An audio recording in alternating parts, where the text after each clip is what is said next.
Team, this is Combo 2 Defense. I'm here with Teacher Lewis. Let's show you and then we'll break it down and explain the details of this. Okay, so we've got some head movement here. If you're finding yourself covering up to defend shots, that's the worst kind of defense that I could be doing because I'm still taking impact and I cannot, if I'm just covering up like this, Lewis's punches, I cannot hit him back and I'm just going to absorb this impact. And if I'm slipping, if I'm moving my head or I'm using my hand controls when he punches, so cross hook, bam, bam. If I'm using these hand controls or parrying, that's a little bit better. But if I can use my head movement and keep my head movement going, the footwork is the foundation, of course. So footwork and head movement is what we want to improve. And the head movement's the focus this time. So this is what it looks like.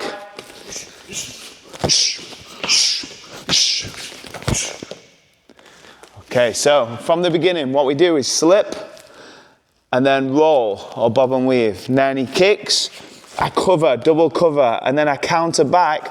I'm going to step that rear leg because if I don't step the rear leg, I'm going to miss with that front kick. So I have to step up and then he scoops. Now, I may land across here when he's scooped properly. He's going to take me off balance. And this is not a great position to be in here. If I'm here and he's got the advantage here because I cannot use this rear side weapon and all I've got is a bit of a jab. I could side kick him, maybe a round kick to the leg, but I've not got much else because I'm edge on. So he throws that hook, I'm going to cover on the side. It's no good covering in front because he's going to hit me.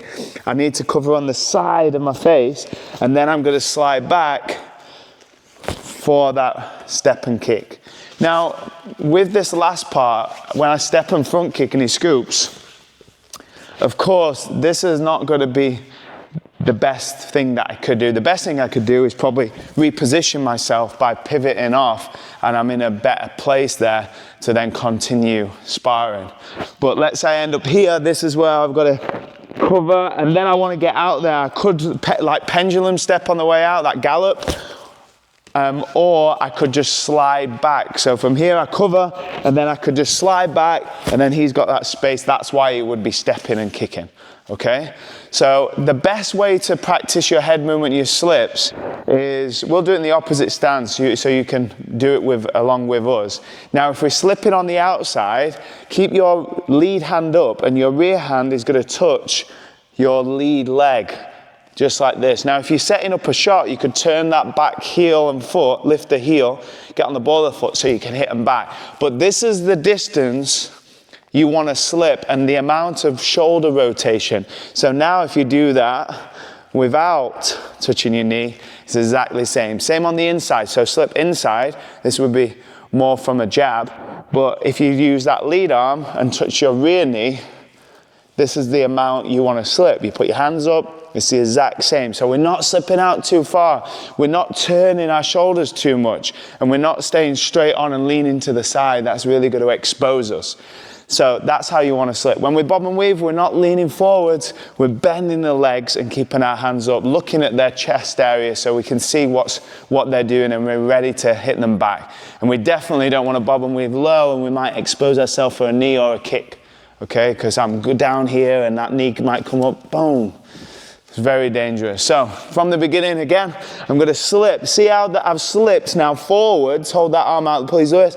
See how I'm forwards now. I'm in a position where I can hit him back. Whereas if I lean back or sideways, I'm off balance. And then that punch is going to come in with the hook and I'm exposed. So I need to be in. This is a safer place to be. Now I can roll, bob and weave here. He kicks me. And then with this kick, get that hand on the outside. This hand goes on the outside to cushion more, soften the blow of that shin coming in. It could be that you just block here and you're not quick enough to use that rear hand. But if we use this hand, it's going to soften the blow of the shin and then we can come back. But we turn into it. So I turn on the back foot and I lean into it this way a little bit. Rather than leaning away, yeah, you've got to make sure this gap is closed so you're not going to get hit under the elbow. So you block here, okay, and then I'm going to come back. I've got to step the rear leg to the lead leg to then kick him. If I don't, you don't need to do anything. I step up and then he scoops. I'm in a really tough spot here now. I'm gonna have to cover up on the side, and then I wanna get out there. Now, ideally, I would just pivot off. I'm in a better position, but from right here, I'm gonna slide back, and then double cover that kick. As soon as we double cover, we've got to come back to our guard. You can't just be lazy and leave that arm out. And you could pendulum back using that gallop. Gives you a little bit more space. There is that option too. So that's level 2 and 3, combo 2 defense.